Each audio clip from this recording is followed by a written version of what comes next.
দ্বিতীয় বিশ্বযুদ্ধে জাপানকে পরাজিত করার ৮০তম বার্ষিকী উপলক্ষে বেইজিংয়ে আয়োজিত হয় বিশাল এক সামরিক কুচকাওয়াজের। এতে লেজার অস্ত্র, পারমাণবিক ব্যালিস্টিক ক্ষেপণাস্ত্র এবং পানির নিচে ক্রিয়াশীল বিশাল আকারের ড্রোন সহ চীনের অত্যাধুনিক অস্ত্রশস্ত্র প্রদর্শিত হয়। কুচকাওয়াজে রুশ প্রেসিডেন্ট ভ্লাদিমির পুতিন ও উত্তর কোরিয়ার নেতা কিম জং উন সহ উপস্থিত ছিলেন ২৬টি দেশের রাষ্ট্র ও সরকার প্রধানও। বিস্তারিত ডেস্ক রিপোর্টে। দ্বিতীয় বিশ্বযুদ্ধে জাপানকে পরাজিত করার ৮০তম বার্ষিকী, তাই দিনটি উদযাপন শুরু হয় ৮০বার তোপধ্বনির মধ্যে দিয়ে।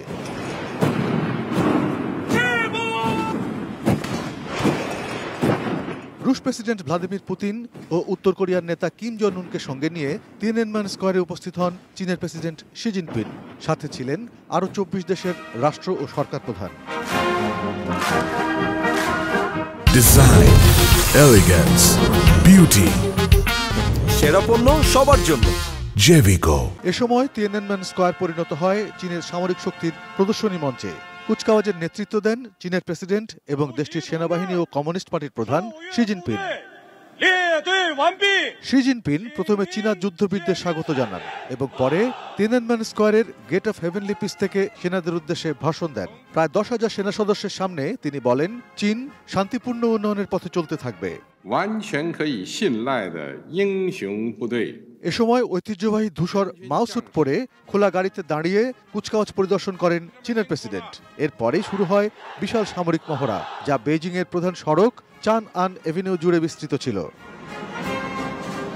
প্রদর্শন করা হয় চীনের সর্বাধুনিক সমরাস্ত্র, ট্যাঙ্ক, ব্যালিস্টিক ক্ষেপণাস্ত্র ও স্টিলথ ফাইটার জেট। বিশেষভাবে নজর কাড়ে পারমাণবিক ওয়ারহেড বহনে সক্ষম DF-5 আন্তঃমহাদেশীয় ক্ষেপণাস্ত্র।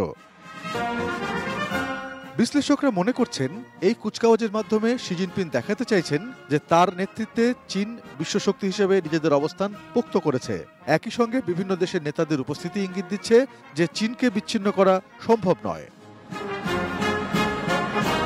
বেইজিংয়ের এই সামরিক প্রদর্শনী শুধু চীনের শক্তি নয়, বরং বিশ্ব রাজনীতিতে তাদের অবস্থান পুনর্ব্যক্ত করার একটি কৌশল হিসেবেও দেখা হচ্ছে।